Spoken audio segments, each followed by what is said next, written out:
buddy. Say up, hello. Hey, hey. Welcome, my friend. Thank you so much for being here. I appreciate you. Yeah, thank you for having me. Oh man, so you're in Boston right now, eh? Up in Beantown. Beantown. Yeah, yeah. What was it like? What was it like growing up in Boston, or at least close in proximity of Boston? Was it a good thing? Was it like I can't say I grew up here. I came here ah? when I was older. I came here for school. Oh, nice. So Where'd you go? I went to Berkeley. I came here to go to Berkeley, I and knew it was something fancy. I knew it was you something know, fancy. If did, you're going to did, Boston for didn't school, it's something fancy. didn't plan to stay, but everything changes. So Yeah, gotta. absolutely, man. So you went to Berkeley for music. That's incredible. Was there any notable folks there when you were attending that you can Yeah, think? definitely. Who was it? Nikki Gillespie. Wow. Um, who else was there? Rustlin's wrote a couple. Yeah, they're big like LA cats now. You know what I mean? Hmm. Touring around the world with all kinds of people, and Yeah, doing the thing. but yeah, family still. It's great to come from such a rich musical tradition. What did you have that in your family? Do you come from a musical family? Not even. I mean, honestly, I mean, I do. My mother introduced playing piano, but they never obviously wanted me to take this as a career. But I feel you, bro. to their dismay, but What? but not even. No, they understand at this point. Oh, But I'm sure. I mean, you're still doing it. I mean, at some point they got to be like, well, he's still doing it, and he's not asking us for money. So, like, exactly. And my wife actually is a professor at Berkeley, so I'm oh like wow. Berkeley through and through, and Oh man. where our family is musically based. We got two little boys. Oh They're coming up in the tradition, yeah. playing, and they get to see us, play festivals and shows, and yeah, just like family thing. Yeah. Boston, it ended up being home, so here I am. Oh, Naders doesn't know what Beantown is. Naders, it's Boston, buddy. It's Boston. He's like, what is Beantown? Isn't it like Boston baked beans or something like that? I don't know. I think it has to do with the coffee, isn't that right? Oh, there you go. That could be something else. Hold on. We're gonna get to the bottom of this. Why is Boston called Bean Town? This is gonna bother me if I don't know. It refers to the famous regional dish of Boston baked beans. There you go. There you go. I've been here long enough. I guess all that stuff starts to, just seep into your head. Let's go. It's in your bones. Yeah, man. It's Boston Molasses Town. Okay. Well, Yeah, right. There's the big. oh yeah, that's right. A long time ago. In Charlestown, the Shraff's building, the thing collapsed and like swallowed up people and horses and cows and. I remember that story. Like that's crazy. Yeah, it was just a bunch of hot molasses flowing through the streets and stuff, right? Yeah. Talk about a sticky situation. Good. Wah, wah. All right, that was dumb. And I can't even read my own goddamn sample thing. Hold on. Okay, you know what? We're moving on. So your parents weren't thrilled about you. What did your parents do? What were they into growing up?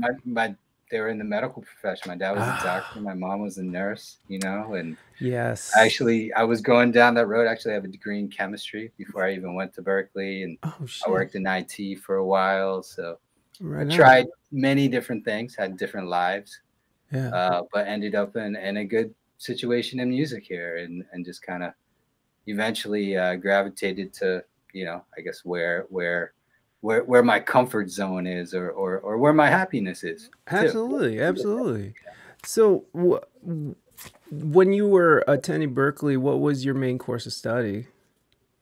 Music synthesis. So it was in those days. This is back in 2001, when the whole digital recording started really taking off, and Pro Tools had come out, and they had their like M boxes and portable recording gear became available. Yeah. So I was really interested in that, and that actually, came really into play a lot when I actually ended up going to Jamaica and voicing artists and doing different things. Oh yeah, man. Those are gonna pop up. You could just work right through those. I was like, all right. I'll just work right through it. They're just thank you so much for that sub. Naders, thank you so much for gifting Samo that sub. I appreciate you, my friends. Thank you so much. And welcome, Samo. It's good to see you, my friend. Samo is gonna be on stream on Friday, so I'm looking forward to that conversation. But yeah, so you went into the recording side of things, right? Then I just kind of gravitated towards that, just the technology side of it, because I already came from the whole IT world. Oh, okay. I was in like consulting, so I was like, I might as well kind of build off what I have, even though I'm gonna laterally get another bachelor's degree and not a master's degree. Well, but we got to take step backwards sometimes and to move forward. Yeah, absolutely. Oh, that's interesting. So you were already involved in IT and going down that path, and you decided to sort of switch it up? Yeah. I mean, I was playing music the whole time. And I'm sorry, are you the drummer or the bassist? Yeah, I'm the drummer. Drummer. Okay. I was like, right. Wait, say, is the other Nate the bassist? Nate's the bass player. Okay, cool. It's like the rhythm section, so to speak. Yeah, for sure. The heart and soul, baby. Yeah. But what were we saying? Technology and music and I just threw it all in a blender basically, and was like, well, I was doing a lot of playing, a lot of performing, a lot of reggae, a lot of I spent some time in Ethiopia playing and worked a lot with Ethiopian artists and African artists.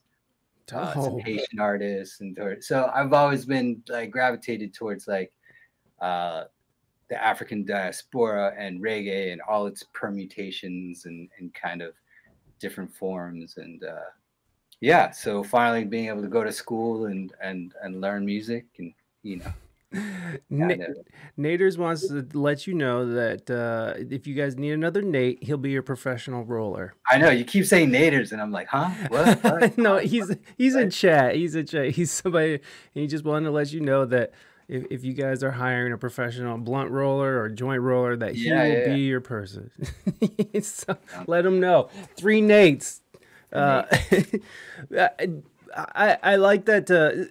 So when because you guys got this remaster out, you re-released the Naya Sound System, which amazingly you got Johnny Clarke on there, Frankie Paul, who's no longer with us, Big Youth, and then you even worked with Clinton Farron, and I mean these are legends, like how did you end up linking up with these guys? I mean, that's pretty awesome that you're able to link up and put out music with these folks. Yeah, I guess again, just kind of my curiosity and my love for this music, drew me to Jamaica, and I ended up going there and first as a drummer, like so really like I was like, hey, I want to get a gig, I want to play, with the band and. To be honest, my very first trip to Jamaica, I auditioned for Damian Marley. So it's like, is that what took you there? What? Yeah, that's what took me there the first time. Obviously, it didn't work out. He got another drummer, but I knew there was something more. So maybe that was a good thing because then it really made me jump into the production world, and I ended up meeting Earl Chinna Smith. Down the line, and his world is that, his whole house is that, the whole end of the yard scene, and started recording on the veranda. Actually, the Frankie Paul tune we recorded in his living room. Wow. A couple other of the artists as well. Holy shit, that's incredible. And you're just like hanging out with them, like, oh, that is so cool, man. So you went to Jamaica to go try out for Damien, but that didn't work out. So you ended up just staying? I know. I just took my own, figured it out. And I was like, I'm going to go down. I'm going to rent a room. And wow. I'm just going to, I just kind of, I don't know, felt like, yeah, there was something more for me there. And funny enough, so I went down with you know, music with the idea of recording, as well as, you know, trying to play drums for someone down there. So, but I ended up, you know, taking something crazy like 25 trips in 6 years or something like that. I was down there quite often. I see. So you were making a presence. Okay. Yeah, That's really cool. So what was it that drew you to reggae music in the first place? Man, I mean, I got my first reggae records probably in like 4th or 5th grade. Bob Marley's Babylon by Bus, Peter Tosh's Wanted Dead or Alive. And yeah, ever since then, I was like, this is really good. This resonates with me. I think I want to be a Rasta man when I grow up. Hell yeah! But did you ever get into like the religious aspect of Rastafari? I mean, funny enough, like I said, I'd gone to Ethiopia, so I've even seen it from that side of the coin, you know, and you know, who Haile Selassie is and who he represents, not only to Jamaicans and Rastafarians, but to Ethiopians, right? That's a whole other viewpoint of the thing. But oh, I'm sorry. Go ahead, please. But yeah, I was just saying, it just you know, for me, I would say I'm not a religious person. I'm a spiritual person. So whether it's Jah or Buddha or Krishna or Jesus or you know, Allah, or you know, I'll call on all of them.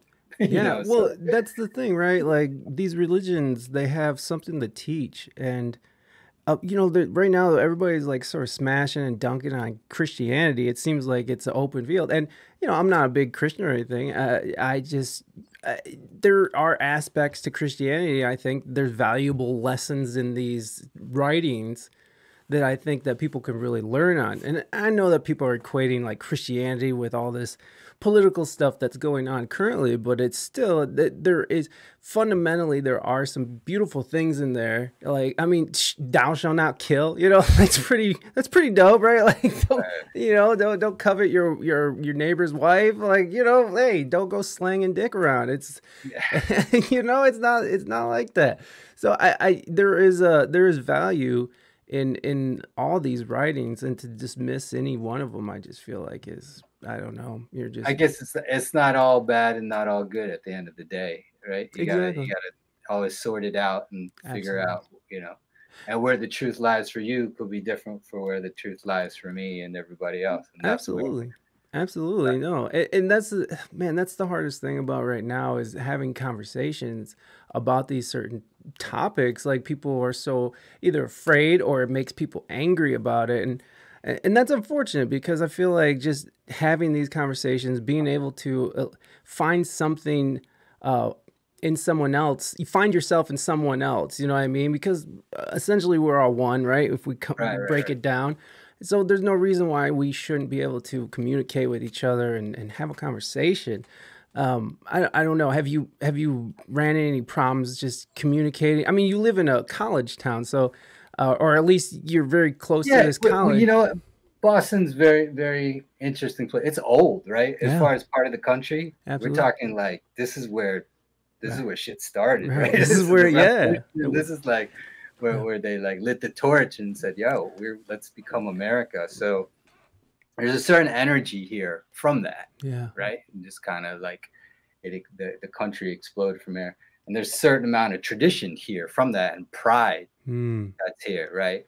Which people, you know, might equate to like a racially based pride. Right. Because that's who the fathers of this country were. Right. They were white European men. So, you know, having people come in from outside and move into Boston, which is like every city in America, there's a big influx. You know, you have this old and new clash.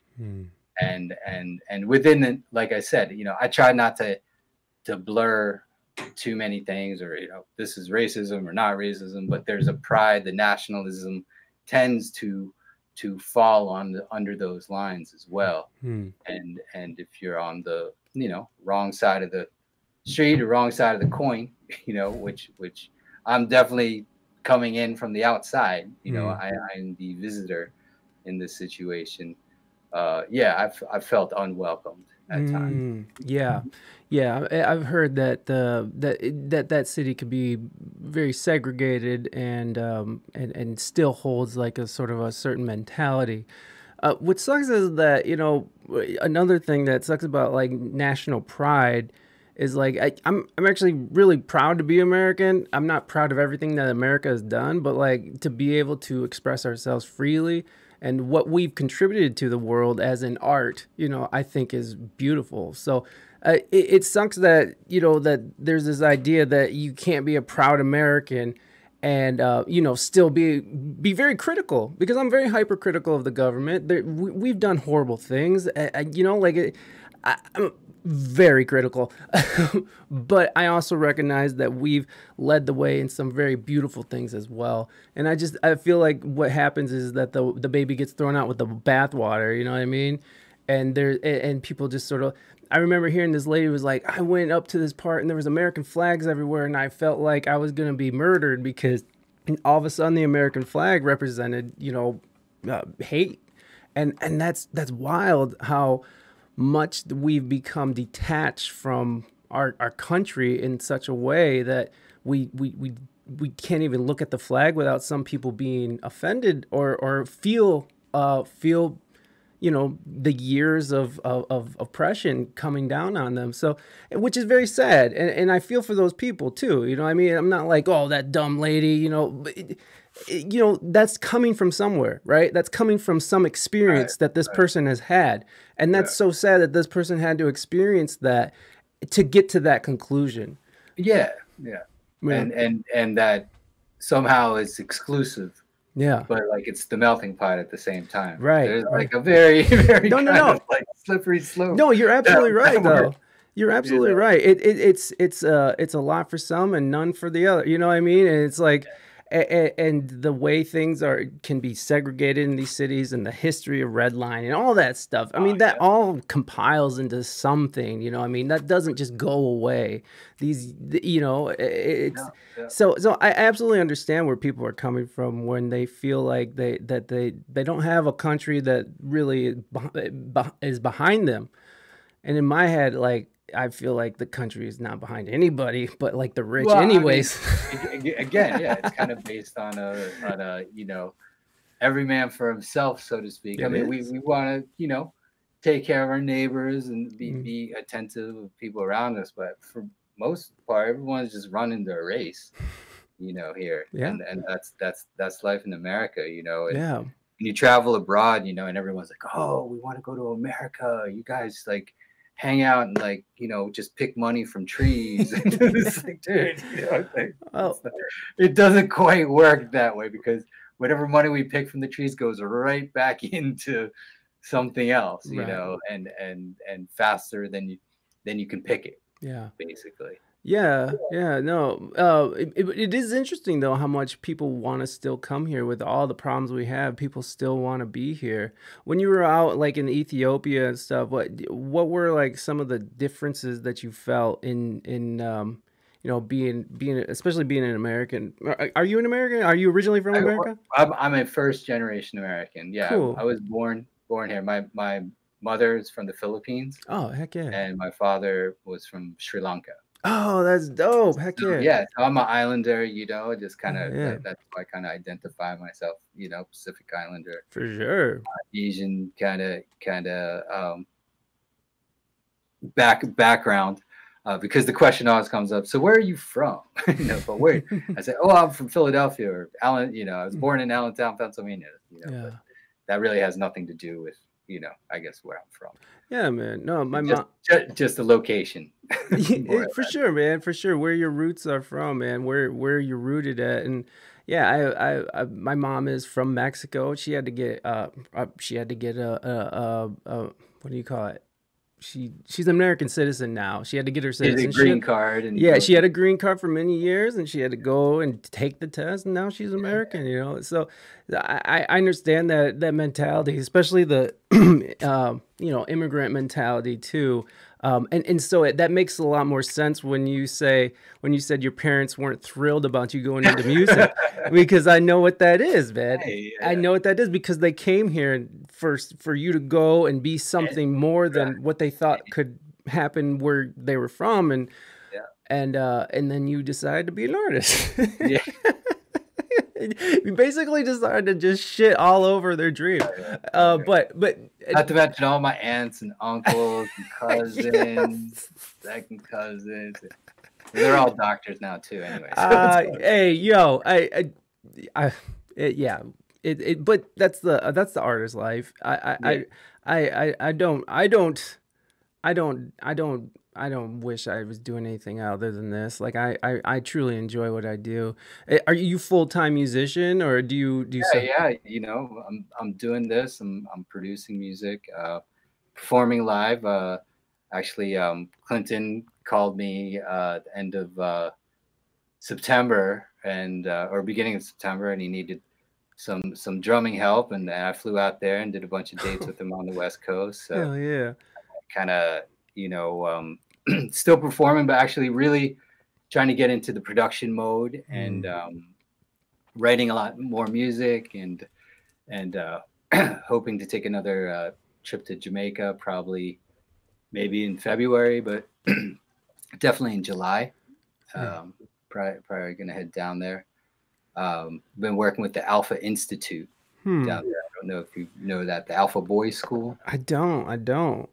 It's kind of the birthplace of ska. It's where Don Drummond went and Lloyd Nebb and where Sister Ignatius taught all the early Scotalites how to play horns. Oh, that's dope. So yeah, it's crazy. Yeah. Wow. I think so last couple of years of going there, I've been trying to do some work, and since my wife is a songwriting professor at Berkeley, we're going to try to do some songwriting workshops down there and link that up and record a whole bunch of new music on rhythms as well. Hell yeah, hell yeah. That's so awesome that your wife is she's a professor of songwriting.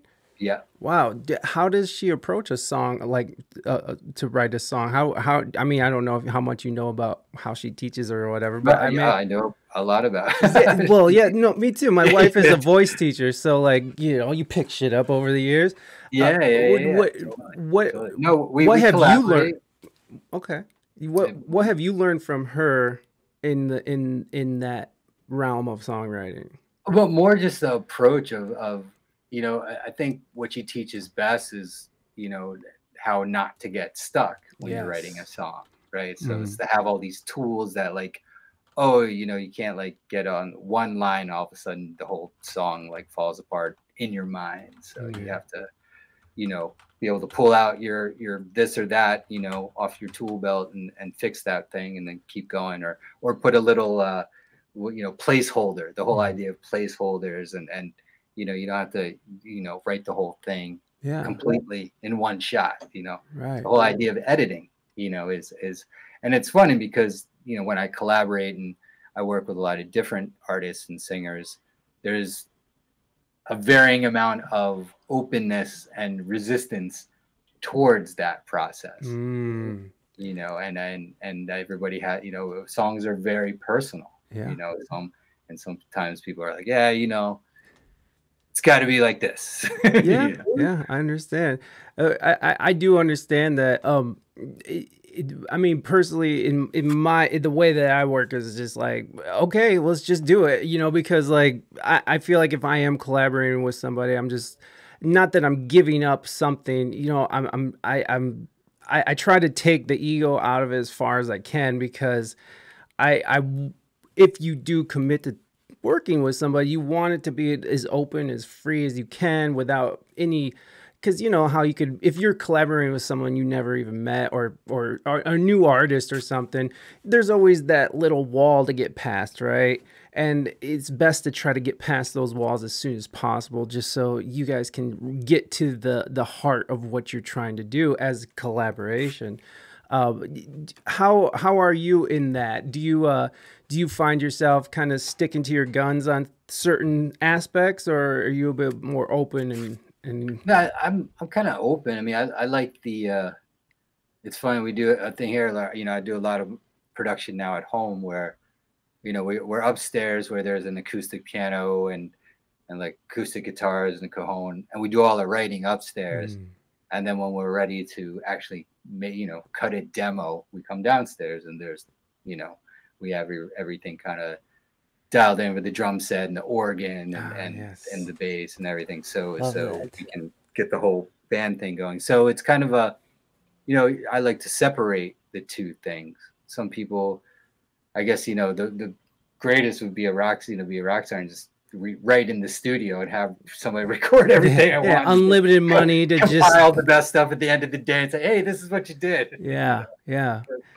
But if you're going to be the one to do it, you better have a good process that's kind of streamlined. So you don't, you know, that's like people that, you know, early on doing video and they shoot so much video instead of just what they need, right, and then have to like spend all this time like, oh, you got to actually go through all that content now and edit it. So you're not using your time very wisely. Oh my God. That was the hardest part for me on video editing, was learning how to organize my footage and learning how to shoot what you need and not just exactly what you're saying, man. Because like in those early days, hours and hours and hours. What are you doing? Like I wasn't labeling things. I wasn't doing anything. Oh God, it was just terrible. But now that that's a big part of, you know, what I do, it's like if I didn't have my organization, and I'm sure it's not even like great, but it works for me. So if anybody else tried to come into the project, they'd be like, what is happening here? But for my ADHD mind, that's how it works. But, you know, I think that's the essence of every artist is finding how they work, like what's their workflow, and like pinpointing those moments when inspiration comes. And I like the idea that you sort of work things out upstairs, and, you know. We create a vibe. Yeah. The kitchen's there. We can eat. We can, you know, like just take care of yourself more. Yeah. Instead of having this, all right, we're gonna write a song now. Ready? 1, 2, 3, oh, go. God, like, that doesn't work. Oh my God. And it's true. Like, you know, there's the big recording studios that those things are where the song's finished more than necessarily where they're created. Right. I think they said Thriller was created in some apartment in the Bronx or something like that. Wow, I that didn't know Quincy that. rented for. Like it's Queens of the Bronx, one of those boroughs, and had an upright piano in it, and that's where they would go there, and that's where they would go meet and do their thing, you know. Yeah, I mean, making that vibe, creating a vibe is definitely where it's at. Man, Michael Jackson, Quincy Jones, those are just incredible people. Have you ever heard the acapella versions of like Bad and stuff, where he's just doing all the parts himself with his vocals? No, like before the ideas. I've seen something like he's just like, and then I'm gonna do this, and then we're gonna do this, and then we're gonna do this. Like, and then he's just he's like, he's doing the bass line, he's like beatboxing the drums. Like, damn. He just had such a man. He was just such a master at all that stuff. So those are inspirations, man. Work with artists like that just kind of like just take over, and you know, as someone, you know, I see myself, you know, as a producer as much as an artist. That's where I would take the producer seat and be like, all right, here we go. Here's the mic. Here's, you know, here are your headphones. How do they sound? You know, and you need any tea, wine, herb, you know? Let's make this happen, Captain. Yeah, exactly. Yeah. With your production, was production always a part of your journey? I mean, obviously you went and learned how to do some of this stuff, but I mean, like, since college and since you learned that information, has production always been a part of it, or has it been more of an engineer going into production? No, I think it was really production based, but I took tangents, like where, you know, I do live sound for a while, or I went on the road and did sound for a couple artists, and I was like, I don't want to do that. I'm not into that. Dude. No, I'm not trying to do that. So I realized, all right, if I'm going to do the engineering, well, I'm going to keep it in the studio. Yeah. You know, unless obviously, you know, that's where, you know, the Naya Rockers is, you know, a backing band, so I have to put out tech riders and all kinds of things for festivals and stage plots or whatnot. Right. So I can cover a couple ends on that, you know, wear a couple hats. And be able to communicate with the engineer and be like, hey, yeah, we need this many DIs and this many this and this many that. Yeah. And stuff like that. So I mean, it's I find like the engineering is there's a part of it in every segment of the music, whether it's live or recording. So any knowledge of it can always help, you know. Absolutely. Either recording it or performing it live, you know, because your approach to it becomes like, you get that there's microphones and that's what you're projecting into or recording into. Yeah, I think I think that, you know, I know not every musician knows that, but I feel like these days with how the music industry is built, I mean, record deals just sounds horrible at this point, but like, you know, like you basically have to do it all yourself up to the point of getting a record deal, you know what I mean? So like, what the hell's the even point of these record companies anymore, other than to just sort of take a piece of what you've already built for yourself, and you have to build it. And so I feel like if you're a musician, an independent artist who isn't wearing several hats, then I don't know how you're gonna get anywhere. I mean, there are people obviously out there who just sort of land some amazing deal that, you know, falls from the heavens, but I mean, those are very rare. Those are very, very rare. Yeah, and I don't know anyone else in any kind of position that I'm in or similar position that doesn't have to, you know, wear several hats all the time and are basically multitasking your career, you know. And if you can't, and the people that are independently wealthy and they can pay for everything. So there's two camps. Yeah. You know, you can live in, you know, I suppose. But yeah, that's true too. Yeah, if you have the money to just sort of have everyone else do it for you, like, more power to you. I mean, honestly, that's ideal, because all those other things, although they do inform like the business side, I don't know how much of the artistic side. I mean, obviously it does influence all sides of it, but it's like, I feel like when you're sending emails all day to try to book tours and you're doing this and you have to go and like shoot some video or something, and like, but at the end of the day, whatever your medium is, if it's music or even if it's painting or whatever it is, like, I feel like you're being pulled away from it to go do the business side of it. You know what I mean? Of course. So so ideally, let's fund this. Let's get some funders. And so all I have to figure out is how to do this. But I find personally that I enjoy all these aspects and it's fun. I don't enjoy doing sound for bands. I'm so with you on that, because it's it's the bottom of the barrel for engineering. I mean, that's it. You know what I mean? You're the first one there, and you're the last one to leave. And people want to yell at you the whole time. I need more in the monitor. I need more in the monitor. It's like, dude, it's blasting. If it was a good night, they're like, the band sounded great. And you know why? No, the band sounded great. They were on fire. Yeah. It's just, not. You're an unsung hero. Yeah, it is. It truly is. It truly is just like, bleh.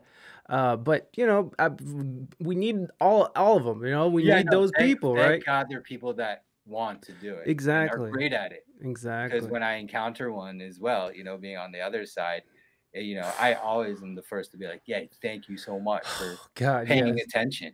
You know what exactly. I mean? Yeah, because for actually being there when you know, I was looking for you. Right. You know, and that's important. That goes a long way.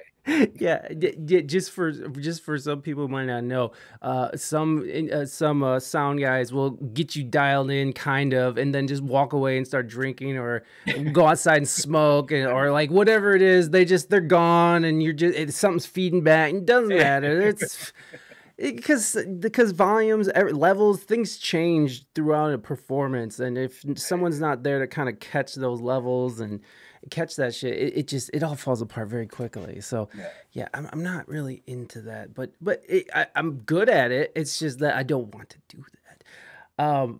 what made you want to do like the remaster? That's interesting to me that you. I relaunched the label this year, Naya and Records. yeah, and kind of what you played in the beginning of the show were the two singles, the Clinton Farron Guiding Star and the Blackmore Shine, and then Naya Sound System. We wanted to get something in before the end of the year, and I really, when I released this back in I think 2009. Just what wasn't not 2009. When did I do this? 2014. It's actually the birth of my second son, and I just didn't have I'm running the budget on a drummer's budget. It's kind of like it's rough out there, and I kind of had to just kind of switch direction, be like, the label is a label. I can afford to do so much. I wasn't traveling to Jamaica as much anymore at that point because I was really focused on the family up here, and we moved into a house in Medford. So it was a lot of kind of settling in, so to speak. But once the end of the year came, I was like, let's put this out again because it's great, and it's some of my the work that it took for me to do it was tremendous. Between getting the artists and establishing the relationships and then getting the songs and then and then kind of the whole process that I was like, second time around, let's give it a bang, let's make it a rock. And actually we're having a Mad Professors remixing the Johnny Clarke track Reggae Train. Nice. So that'll be coming out next year, and a couple other things, spin-offs of the record. So okay, so did you end up doing the remaster yourself then? No, I didn't. I used this guy Jason Jocko Randall. He works out of More Sound Studio in Syracuse, New York. I know him via he was John Brown's Body's live engineer for a long time. Oh, those guys are incredible. They're out of Baltimore, is that right? No, they're Boston, Ithaca. Oh, based. Really? Yeah. John Brown Body? I thought they were Baltimore. Why did I? Which actually the other Nate Edgar was John Brown's Body's last bass player for many years. That's so cool, man. Yeah. It's wow. Those guys have been around. They have been kicking around for a long time. Yeah.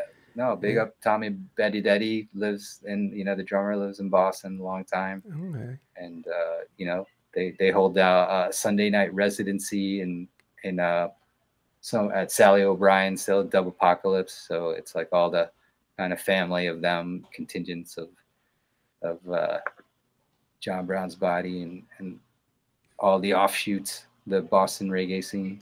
They want to know if you know the Mighty Mighty Bosstones. The Mighty, I do not. And through Boston, I mean, funny enough, I did do some ska. Like I played with the Toasters for a little while. Okay. But I never crossed paths with the Bosstones. That's you were saying that there was a Boston reggae scene. So like I was in San Diego for a long time, and there's like a definite San Diego SoCal reggae scene going on, and I was able to. I had fun, and like I was able to work with some really cool talent down there. Some guys from like Tribal Seeds and. Did you ever work with Detour Posse? Yeah, I mean the Tribal Seeds drummer is Zebby. Oh yeah. Okay. I've never messed with them, but like my band was on this cat named Ian Young's label. And we did a couple records with him, and so I got to work with Ian, and he was in Tribal Seeds at the time, and he's kind of leveraging that. But it was great for us because it really helped us get our album off. But so it was really cool to be embedded in that scene and doing the Cal Roots thing and stuff. I'm interested in sort of what your experience is with the Boston reggae scene because I obviously don't know anything about it because I didn't. It's really interesting and I guess really kind of segmented and broken up. The Cali Roots thing is definitely here, right? Like it's made its way to the Northeast, and the Levitate Festival, right? Is kind of based more around those artists and Stick Figure and people like that. Even members of Slightly Stoopid are living on the East Coast. You know, like that's right. Yeah. Oh yeah, because I've worked with Miles. Just when he was doing an artist. What's Janelle? When I was working with Janelle, she was working with Miles for a little bit, so I got to do a little recording in their studio, which is fucking really cool, dude. Well, at least Miles was.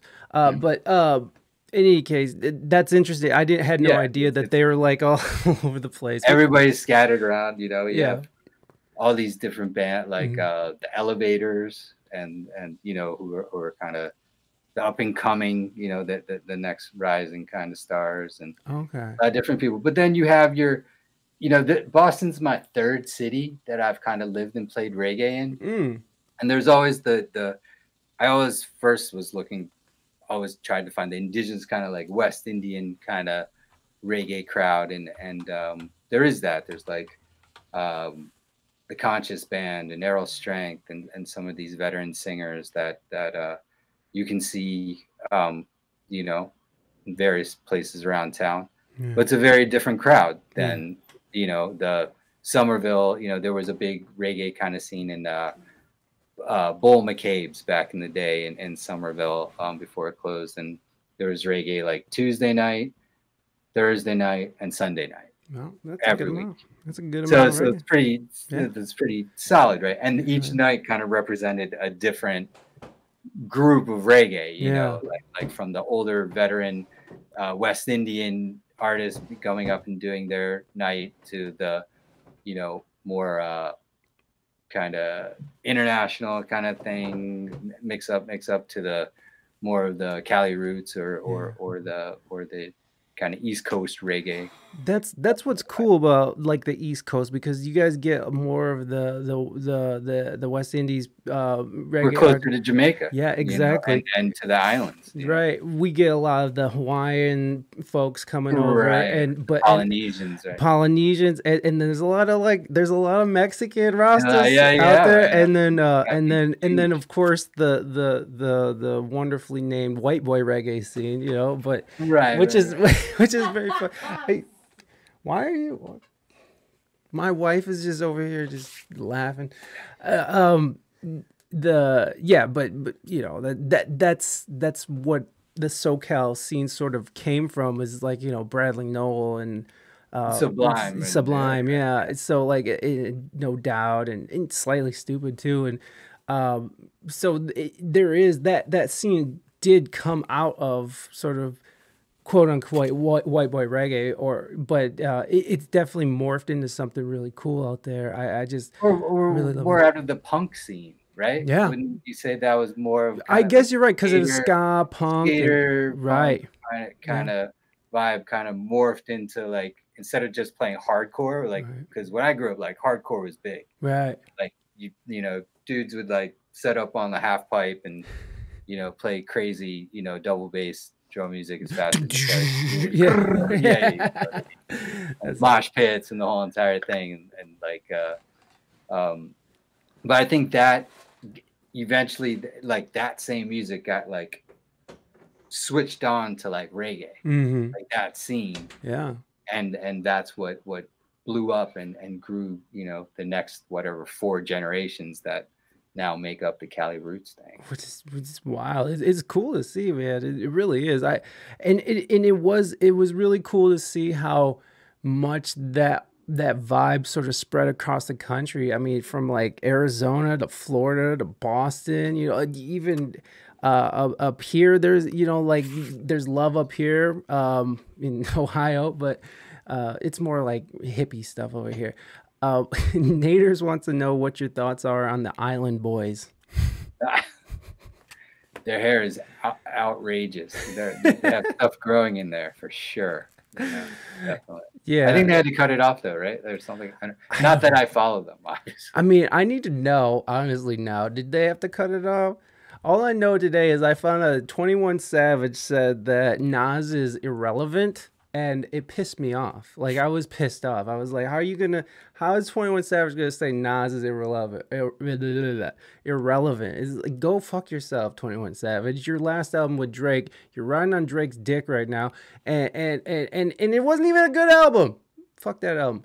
Anyways, it got me all worked up. I don't know. Are you? I mean, the fun thing about reggae too is that it mixes so well with so many different genres, like hip hop, and the hippie scene. Like all it can go on all those places. I don't know. Were you into hip hop at all? Yeah, definitely. Yeah. And you know, more into like the Tribe Called Quest and the conscious. Right. De La Soul when they came out, EPMD back in the day. Hell yeah. I'm old, so you know. I feel you, bro. I'm old too, man. I'm almost 40, so I feel it. My body's taking it. It's starting to turn on me, but hey. But yeah, I kind of into that like, you know, jazz. You know, when kind of hip hop took that jazz turn to it, and you know, Ron Carter started playing all those bass lines and all that. Hell yeah, Ron Carter was such a G, man. Like, God damn. I still rock that stuff. It's timeless. Oh yeah, no. As soon as I heard 21 Savage, I went and played Illmatic. I was like, fuck that dude. I'm playing Illmatic. I'm playing Illmatic. That record is immortal. It's like you go fuck yourself, 21 Savage. I'm sorry. It pissed me off. It did. 21 Savage has a 12-car garage with only 4 cars. Well, that makes sense. That he has a 12-car garage and only 4 bars. Okay, that was dumb. Couldn't even get it out right. Anyways, so you're starting the label again. You're sort of firing it back up. What does that entail? What it goes into that for on your end? Well, I got a team actually. I got a team over sweet that's helping me because that's, you know, again, wearing so many hats. The one hat I realized I didn't do great is the marketing and all the social media stuff. Shit like this sucks. is for my age show, so I had to pull in some you know, some unseasoned but not unseasoned in the way of age, but seasoned in the way of technology and knowing what's happening. People, and I really got a talented group based out of India and being led by this guy Rohan and Robach music group out there, and he's doing a great job, you know, getting the music out there, getting people seeing it. Our lyric videos were done out there. So, sorry, let me get you fixed up here. But this is the website, and this is that's the one website. And now there's Naya Records. Oh, okay. Naya Records. Oh, okay. Hold on. We're gonna go there. So Naya Rockers is the backing band, which are also now we're the artists, and Naya Records is kind of what we're putting out. I got you. Sorry, I'm doing all this on the fly, man. That's all good. I appreciate your patience with us. I appreciate you letting the people know. Hey, man, that's what we're here for, man. I just have like a very strong affinity for reggae and stuff too. I'll just always have room for reggae artists. You know what I mean? Like I don't care. I mean, obviously I have standards, but so this is some of the artists you have on your label, or yeah, that's kind of who we worked with, and kind of how we, you know, we can kind of shop to festivals, or, you know, I sometimes people call me now and kind of want to know kind of if certain people are available, you know, and or Kiddus I, you know, I needed a music director for Reggae Jam, so I went out and worked with like this band from Berlin, the Magic Touch, and, you know, ran his music for him. Oh, that's so do what we can do. But yeah, this is kind of the new site we got going. All right, and then why is that blocked off? What is going on here? We're falling apart, folks. Okay, so this is I didn't include this in the links, but if you guys !NR will bring up all the links. You guys should definitely be clicking on these links. Go to their song whip. You can hear the remaster of Naya Sound System on any of these platforms, and go check it out. And I'm going to drop this link in the chat as well. And if you're listening on the audio end, make sure you're taking your sweet asses down there and clicking on these links and supporting your boy here, because he's putting out some fire. So what is entailed in the with this label? I know you're kind of going into it, but like, what do you have? What is your role in it, and what are you doing exactly?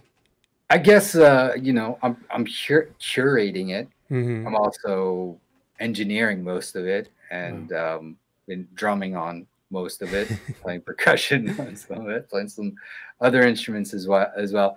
But right there, from the future, from the foundation to the future roots.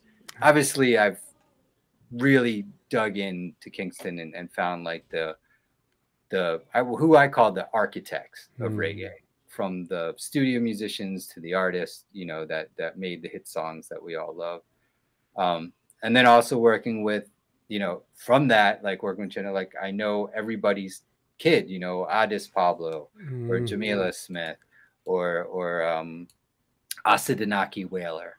Wow. So now I'm working with kind of the next generation, and it's kind of cool. I wanna put out music where I'm featuring both of them in combinations, of the two generations, and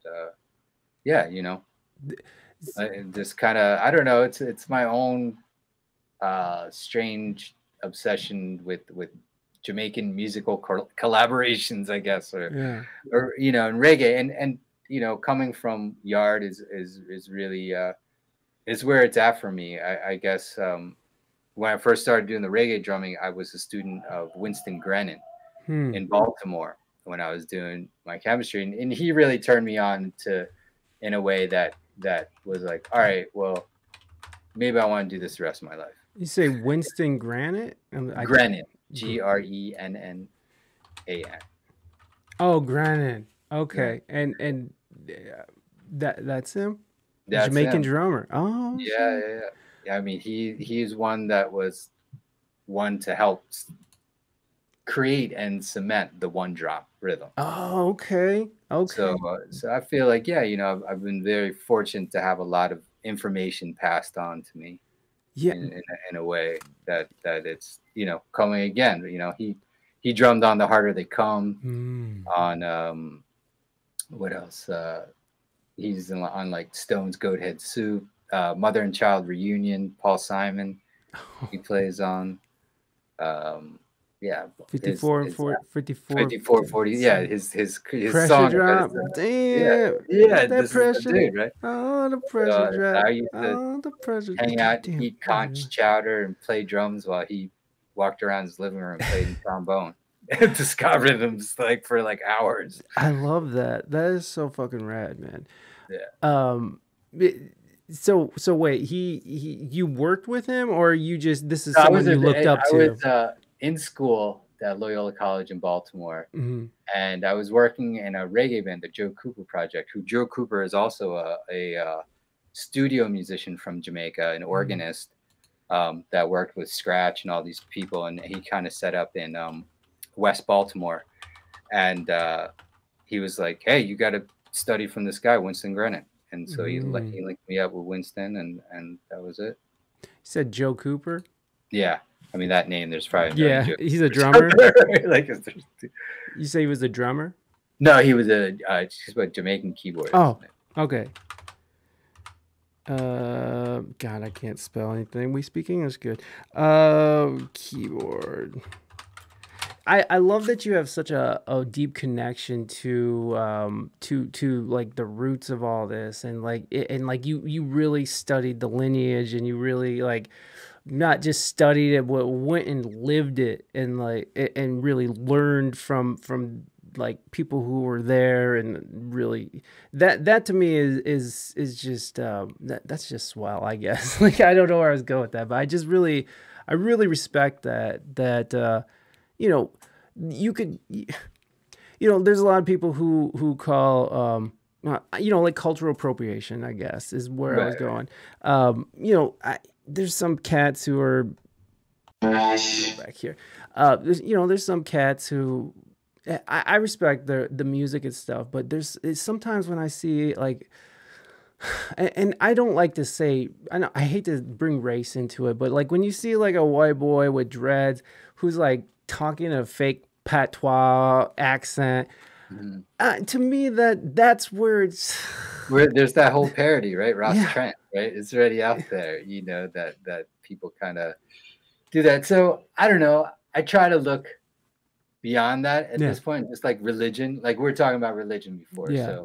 So even the whole Rastafari thing is kind of blown out. There's 12 tribes of Israel. There's Naya Bingi. There's Orthodox. It's like gotten just like Christianity, basically, right? It just starts to split up and fragment. And you know, the 12 tribes of Israel have a bunch of Europeans and you know, white and black, and you know, they're not strict vegetarian. They have chicken at their thing, you know. So it's like a different thing. And then the Orthodox are, you know, more in line with African and Zionism and repatriation. And then there's the Bobo Dreads who are up on Bobo Hill, and yeah, they want nothing to do unless you're an African.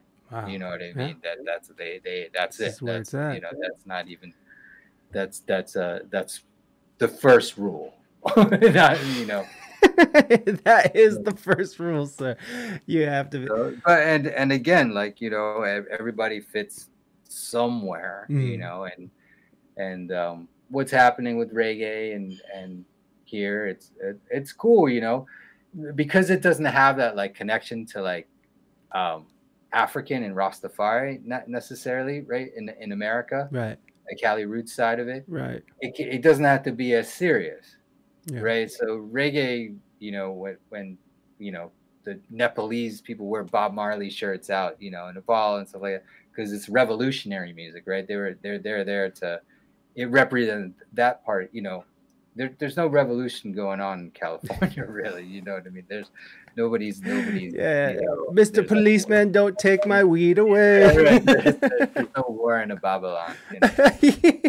LA. But you know, you could say that, you know, yeah, you know, that the things evolve and there's hybrids of everything, right? You know, I guess there'd be jazz purists, right? They're like, oh, that's not jazz, right? Because that's an electric bass. Right. There's no such thing as, you know, an electric bass. And you know, then there's Jaco Pastorius, and what are you going to say? Yeah, not playing, I mean, like, but again, it's where you want to take it, you know, and the whole idea of cultural appropriation, or you know, for me, I'm like, look, I'm a citizen of the world. I just happen to be here. I'm a product of globalization. You know, like however you want to read it, you know, like my story is that people came from opposite ends of the world and met and had me, and my purpose is just to continue that, you know what I mean, to continue to make bridges between cultures, you know. And that seems natural for me. It's fun, you know. Yeah, I agree with you there. The fake patois thing still gets to me a little bit. Not that I have anything to lose out of the situation, but like the idea that, you know, a certain race of people can't play a certain type of music, and there's certain you know, like, no, like that's part of what I was, you know, talking about with America's contribution to the world in a sense, is like when we were touring, like music has always brought people together. It's always brought races together. I mean, throughout all these different cultural revolutions, you know, musicians and artists were all working together with white, black, you know, brown, Mexican. They're always taking people out on the road. They were always sort of working together. And there was never this question of like, oh, he's white, so he can't play that. It's, can he play? Or can they play, I should say. Not he, just he. And that's what I see most of all. It's like when you're backstage at these reggae festivals, and there's Jamaicans, and there's, you know, there's white kids, there's Mexicans, there's all these people. They're all coming together in to celebrate this one thing, and that's just the music. And no, there's no discussions of like, hey, white boy, stop bubble skanking. That's not you. It's like, can you do it? Are you able to do it? Do you have it with feel? Do you have it the way that we want it? Because that's really what it comes down to, is like, can they play? Not, can you speak the language, and right? can you speak? Exactly. You know, exactly. Like you said, it's one thing to do fake patois, but if you can speak patois and you can use it appropriately, that's just like speaking Spanish. Or exactly. speaking Tagalog or speaking Tamil. Right. You know, it's just a dialect, so to speak. And at the end of the day, I'm always like, it's English. It's English. You know. Fair. Like, actually, I learned a lot of because when I was in Ethiopia, no one spoke English. So I learned as much Amharic in 3 months as I did like studying French for like 7 years. Wow. Damn.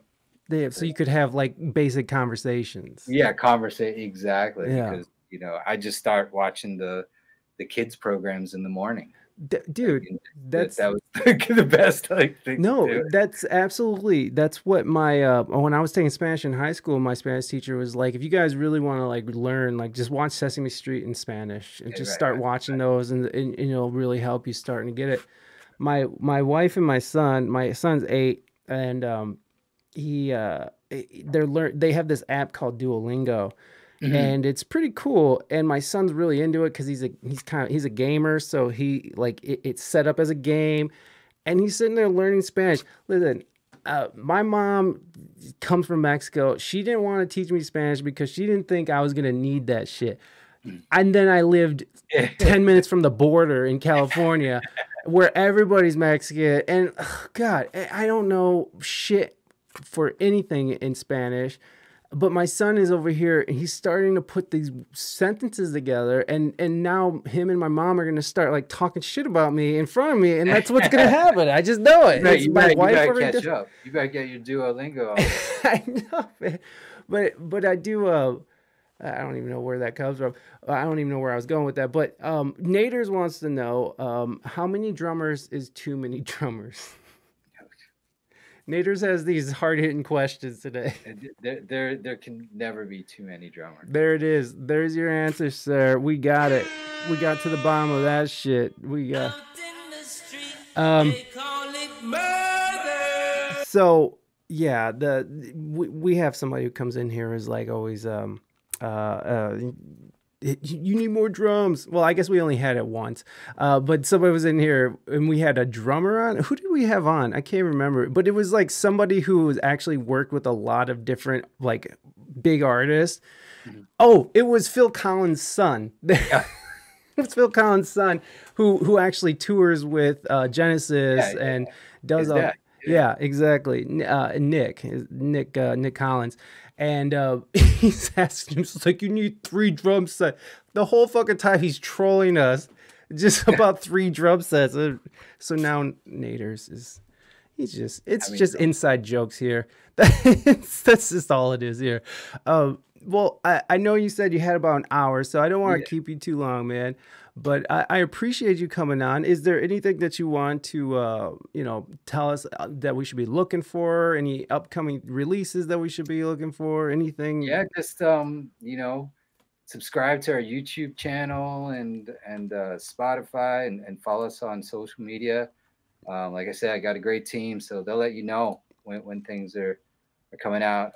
We'll have a Mad Professor remix coming out. Actually, the juggling track is also going to be on the Wu-Tang Saga series episode. I forget, on the next season. That's dope. How did you guys get that? They just kind of reached out. I'd kind of been working with that music supervisor for a little bit, submitting stuff, and they're always like, so I guess they know that I work in Jamaica and they have reggae, so they're kind of like, all right, send me something of a 90s. Do you have this kind of reggae or that kind of reggae? So I get those kind of. And you do have that kind of reggae. Yeah, well, I'm trying to build more. That's my whole motivation, going down and building more now. So how often do you find yourself sort of reaching for like classic sounds in production? Do you do that, or because when I listen to your guys' music, I mean, there are classic sounds. There's classics. I mean, like space echoes and stuff. But Rafi, what is up, Rafi? Thank you so much. Oh wait, Mighty, thank you so. Wait a second, what is happening, Rafi? Thank you, Rafi. Holy shit! Hey, Rafi, welcome in. Do you? I know I just said I was going to let you go, but I'm just curious on some of your production technique. Do you reach for these old sounds? Do you have the capability of sort of making like an 80s sounding reggae track, or do you? I think more in the sense of like what my ears tell me to play, but like I'm actually trying to perform it in that way. And most of my recording is beginning with performance. Like we still try to do takes with the band, where we're all locked together, we're feeling good about it, and we're playing at the rhythm section. Some things I'll take apart and have to do one by one, and I'll replace the drums or this or that. But for the most part, it's about again about playing. It's and so I think for that reason it gives it that old feel, because people don't play music anymore. Yeah, they don't record like that anymore. It's very inbox. Yeah. If you could play like 8 bars or 16 bars, you're good. You know what I mean? It's like loop it or cut it up. Let's go. If you're trying to, we're actually like trying to write out forms and have intros and bridges, like the old school. Like write some music, record music, be able to perform. So. Yes, that is one thing that technology has sort of allowed is the lazy musician, like and I'm one of them. Like it's also opened up the door for people to be creative, right? Absolutely. And express themselves. And, absolutely. I'm not gonna say it's all this or that, but I guess when it comes down to appreciating one sound versus another, I feel like whenever like your comment alone was just like it's something about your sound is because we're still I guess going for it. Naders, I'm sorry, go ahead please. I'm sorry I've been interrupting you this whole time. Please finish your thought. No, I'm okay. I'm glad that we Naders wants to know if you guys have any vinyl. He's interested in getting some vinyl off you. I pressed 245s down in Jamaica. Tough going. And so I have them on me, but I can't sell them. But you know what, Naders, because you're a Nate, I will send them to you. Get Mike to email me your info, and I will definitely your address, and I will send you some 45s. Wow, Naders, you look at you with all your trolley questions today, you still ended up with some vinyl. Look at you. Gifted vinyl. Wow, dang, gifted vinyl. You should make a pay for it. I'll make you pay for postage. There you go. You got to pay for postage there. Naders, go ahead. And if you want to, that's too much. Shut the fuck up. Naders, you hit me up. Give me your address and I'll send it. I'll forward it over. Nate, thank you so much. Nathan, thank you so much for sharing your stories. I open invitation anytime you guys got anything you want to promote or anything, just let me know, or Mercedes, however you want to do it, and we'll get you back on and promote. However, man, I truly appreciate what you guys are doing. I truly respect like your guys' whole take on what you're doing. So anytime and any way I can help, just let me know. Thank you. Thanks for having me on. Thanks for creating the the space for this to exist. Man. This is how it goes. This is how we do. Keep it rolling. Hell yeah, man. All right. Burning. Nathan, you have a great rest of your day. Everybody put your hands together for our guest today, Nathan from Naya Rockers. Thank you, sir. Peace.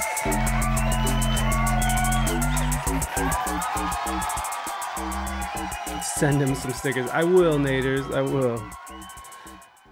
I sent you stickers before, didn't I, Naders? What the fuck just happened?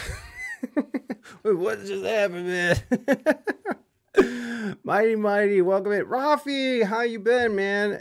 It's been a while. I'm so happy to see you. Thank you so much for that gifted sub and for all that good stuff. You guys are out there killing it.